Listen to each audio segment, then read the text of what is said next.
Well, let's get started. Jennifer, great to be with you today and appreciate the opportunity to chat here with our Lightspeed chat series. And why don't you introduce yourself and then I'll introduce myself and why we're here.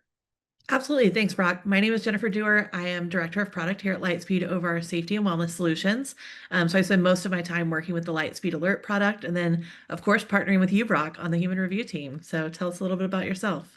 Thank you. Yeah, appreciate you doing that. I lead our human review team and those that are reviewing, communicating, and working closely with organizations here. And it's great to kind of chat together. I think what's important is let's talk a little bit about the challenges that organizations are facing to ensure student safety. Let's talk about some of the strategies we found and seen, Jennifer, as we've worked with customers and many organizations throughout our time here at Lightspeed. And then also let's talk about how we can help. We've got some great products, some great service as well that's supportive here. Before we get into that, though, Jennifer, tell me, let's talk a little bit about what you're seeing in organizations and what maybe the real kind of what that real administrative burden is and the pressures that are felt around student safety. Do you want to comment on that a little bit? Sure, Brock. I think one of the biggest things we've really seen over the last, decade or so is more and more students are living their lives online, larger and larger portions of them. True. Um, and what we see is just the sheer volume of data that schools have to filter through is growing, and it's impossible. It's like walking into a stadium on a Friday night at a football game and trying to hear an individual student's conversation from across the stands. You can't do it. Take that True. Yeah. online, it becomes even harder because it's invisible. So Yeah. between all the emails, chat tools, web activity, where do schools start? And I think that's kind of what we're feeling is a little bit of that. I know I need to monitor online. I know I want to help kids if they're struggling, but how do I approach it? And then there's also just increasing pressure on staff to act on everything quickly. Even when they may not be equipped to do so, they don't feel like they have all the right information. And so, really, more and more, we're seeing kind of a shift towards proactive monitoring and increased urgency while finding a way to not overwhelm your staff being a challenge that's difficult for schools to solve, but also one that they realize is really necessary. And I think that's where we've seen a big opportunity to kind of partner with schools in that area. Absolutely. I think that really points to what these administrators and what our organizations, these staff members are facing, and it really is an important part. One of the things that I know I've heard from you as well is a little bit about the differences sometimes of because we work with organizations that are that maybe have a few hundred students up to obviously many that have hundreds of thousands of students. And what kind of things are we doing to support those that we'll call smaller, maybe a more rural type district, and even those that are larger? How do we kind of support both those types of organizations that are trying to keep their students safe? Yeah, I think that's a great point, Brock, because whether you're large, small, or somewhere in between, students have really similar issues and they need similar types of interventions from time to time. So we do work with small rural schools that may have counselors on site 1 day a week, and also really large districts that have full-time safety teams. Um, and what they need is really kind of at the core the same, timely alerts that provide enough context for action without drowning them in false alarms. And so really what we strive to do is number one, cut down that noise. And then number two, make sure we're getting to the right people at the right time. So whether you have one person on staff that's taking those calls that are few and far between and responding, or an entire team that's kind of dispatching those out, it's something where we really kind of partner with you and work with your teams to get those right people involved at the right moment. Absolutely. And that I think that's the critical thing is how do we work together? And you do mention that there's really power in having the right tools and the right resources in place. And that's what I found as we talk about you mentioned this is it can be so hard to get through the noise even of what is going on and how to know whether something is these great administrators, how do they know that something is of urgent nature, or if they need to take action and go and take care of a threat, it can be so challenging for them. And one of the things that I just want to comment on this based on what you were saying of how do they do this and drowning in so much is there needs to be established protocols. What we've seen the successful organizations do is look at and build out their own process and protocols and threat assessment, using threat assessment models to find when they need to maybe engage parents or when they need to take action and when they may not. And then further is to test those processes um, and work through that protocol even before it happens, because preparation is so key in these scenarios. And then finally, one of the things we do, which I'll talk about maybe in a minute here, but is law enforcement's involvement is so critical. So as much as a organization can reach out, communicate, collaborate with law enforcement, it's so important so that they can, again, be prepared for these situations. One of the just along that line, those lines too, of just being prepared is some organizations are they really are not sure about the volume and what is going to come, what are students going to be doing, and how is that going to impact them. Maybe talk a little bit about that some of the things you've seen with those concerns of organizations around the volume and how to handle these types of student safety situations. Yeah, absolutely. And I think, Brock, one thing I love that you said is talking about these urgent needs. And there's urgent needs and there's important needs. All of the things that are coming through from students are important and they deserve to be looked at, they deserve review, but they may not be urgent. And Mm, so, really, at Lightspeed, our focus is quality over quantity.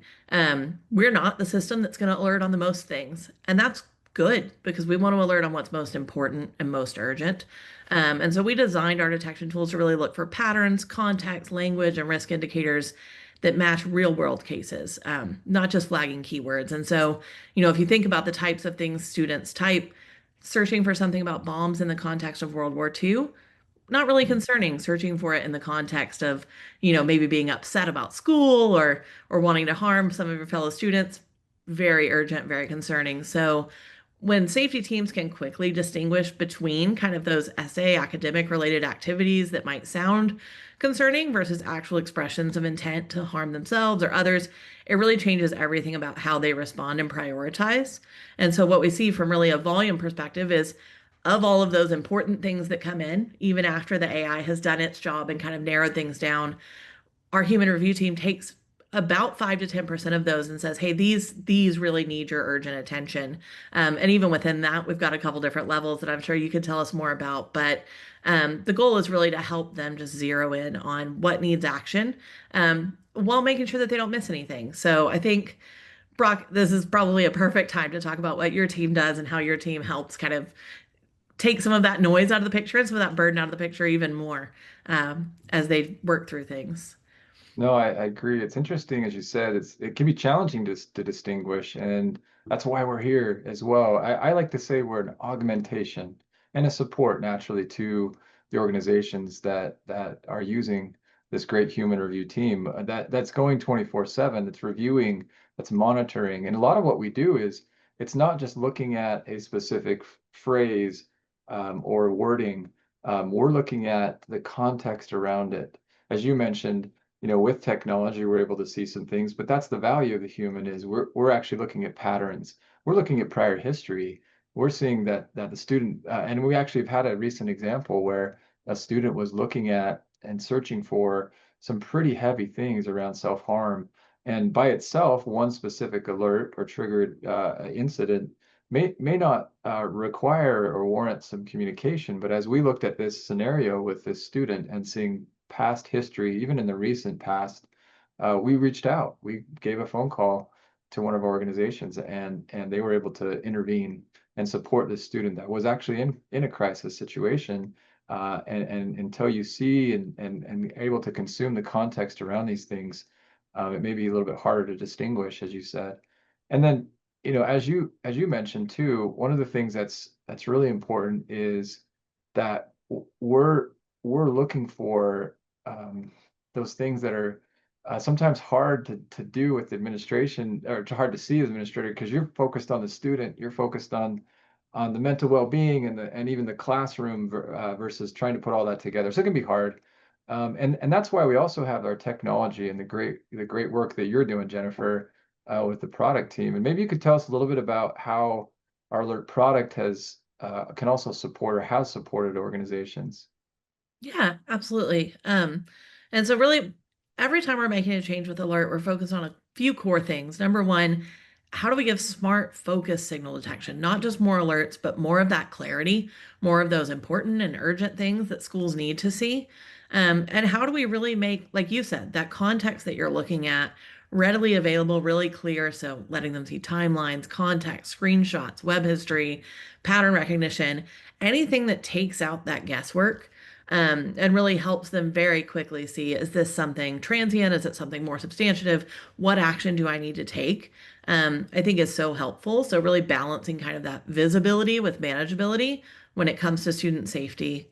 Um, I think I said it earlier, and I think it's kind of the mantra for this is like alert isn't really just about volume. Volume's great. Everybody wants to catch these activities, but it's about meaningful volume. And so how do we make sure that we're being precise, giving schools visibility into those issues where students need support, but not distracting them with issues where students are doing homework or research? Because really context is everything when it comes to this. And so surfacing that, the more we can do that, the smarter we can get with our AI models, and then the more we can augment their teams with teams like yours, the human review team, the better we're able to kind of all work together to support students. Oh, I love that you're talking about working together because that's ultimately what we're doing, what we're here to do together.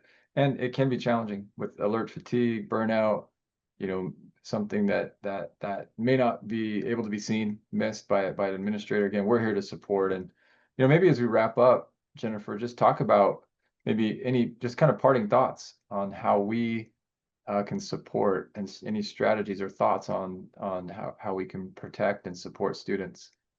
Yeah, for sure. I think there were a couple key things that we brought up throughout the call. So, really having those strong triage protocols and support systems in place for your staff, both as they work through these events, but then also as they're responding to incidents, how do you make sure you're safeguarding their mental health and their well being as well? Because a lot of these topics can be really challenging. And then making sure that you're setting your system up in a way that does reduce some of that noise and those false positives so your team has focus and they're able to get to students quickly. And then lastly, kind of streamlining your documentation and communication process.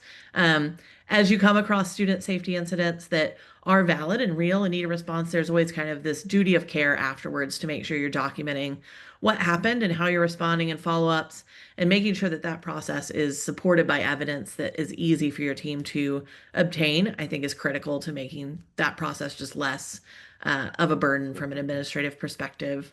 One closing thought I have when I think about modern school safety, I think it's really not more tools, not more alerts. It's about having the right systems focused on outcomes that matter, faster responses, reduced harm, and healthier schools. So keeping students safe, it's a huge challenge. It's a challenge for all the schools we serve. And it takes all of us working together. So, Brock, on that note, is there anything that you're seeing that you'd love to add? Yeah, no, I love that you said, a little bit more about the challenge and it's tough. There's a lot, especially these administrators and our organizations have to focus on, and it does take a team effort. And as well, I like that you said the right systems, the right protocols, and the right partners. I'm pleased and excited to work with Lightspeed and work with our customers, and we're here to help reduce, as you said, to reduce that burden, to help with technology and the human side to help augment and support the staff that are doing so much. And we're here to help. And we have full confidence and trust in our customers and in those administrators. You have the ability to do this, and we're here to help. And we appreciate the opportunity to serve and to be with our customers and those that will come to Lightspeed. And with that, I think Jennifer, it's great. It's great to hear from you. Thank you for sharing your knowledge, and thanks for sharing some time with us today to support this important effort to reduce the burden that is with our great organization. So with that, thank you, and we'll talk again soon. Yeah, Appreciate it. absolutely, Brock. Thanks. Thanks, Jennifer.